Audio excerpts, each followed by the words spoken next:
born in a small town in the middle of England called Stratford-upon-Avon in 1564.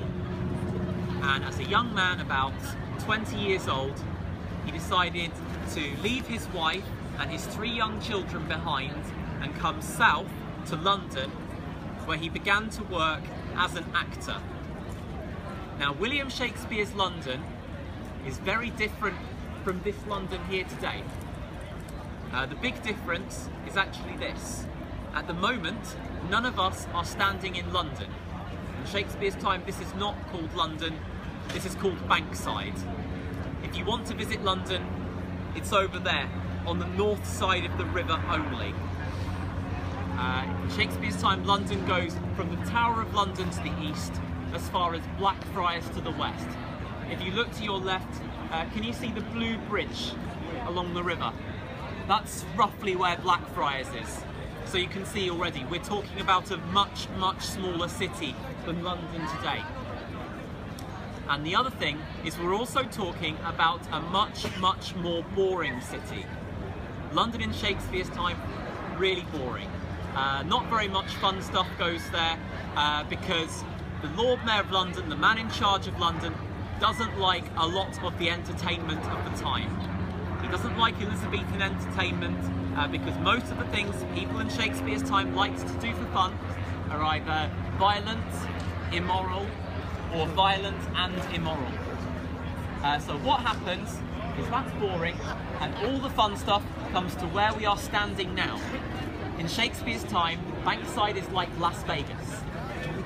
So this is where we have all the fun things they don't want over there in their nice pure city. Things like gambling, brothels, bear baiting. Do you know what bear baiting is? Okay, I'll explain. You get a bear. What's Italian for bear? Orso. I'm learning. Eventually, after a few years, I will be fluent. Okay, you get a bear, you tie the bear to a pole in the ground, and then you make lots of big dogs attack the bear. Don't try this with your pets, it does not end well. It's really sad, but in Shakespeare's time, people used to watch these fights and bet on how many dogs the bear would kill. We haven't done that for hundreds of years, thank goodness. Eventually they realised it wasn't very nice for the animals. But very close to where we're standing now were 3 of the biggest bear baiting rings in London. The other thing that happened here on Bankside very frequently was theatre. There were 4 of the biggest theatres anywhere in England, all metres away from where we are now.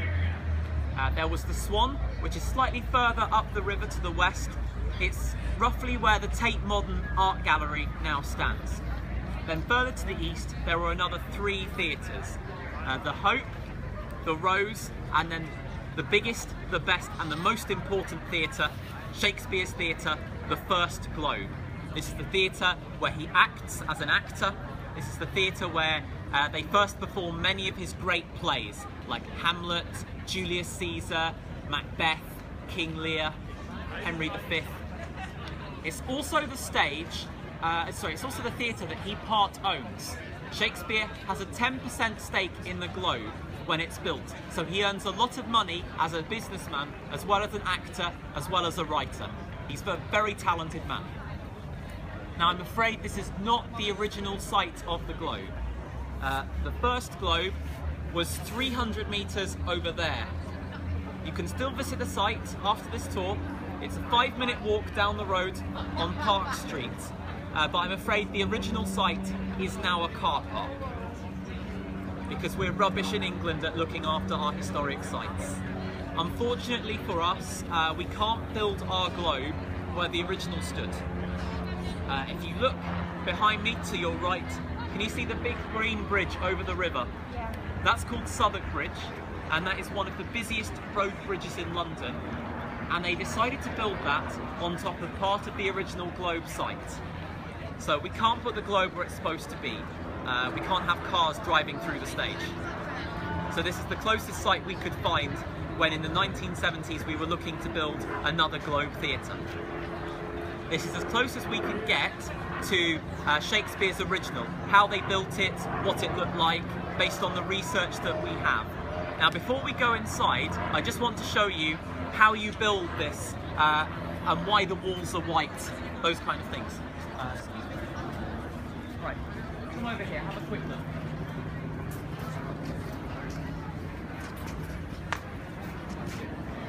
So, two things. This is like, do you mind stepping away from the door slightly? Just think that's just in case actors come out. They sometimes exit out of these doors.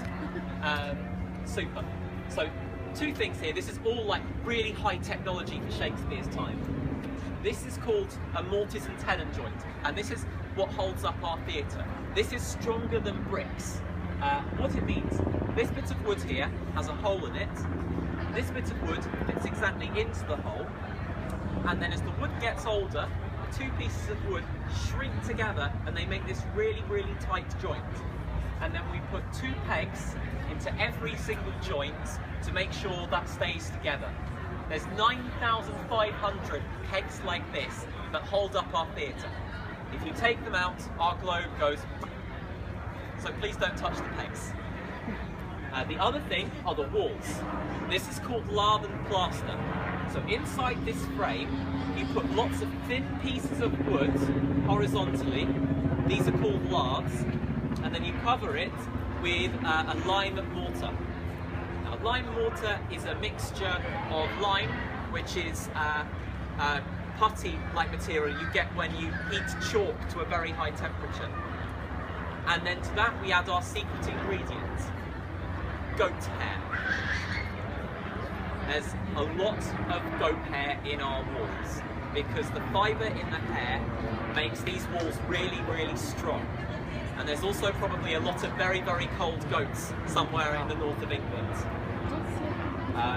So yeah, that's basically mainly goat's hair.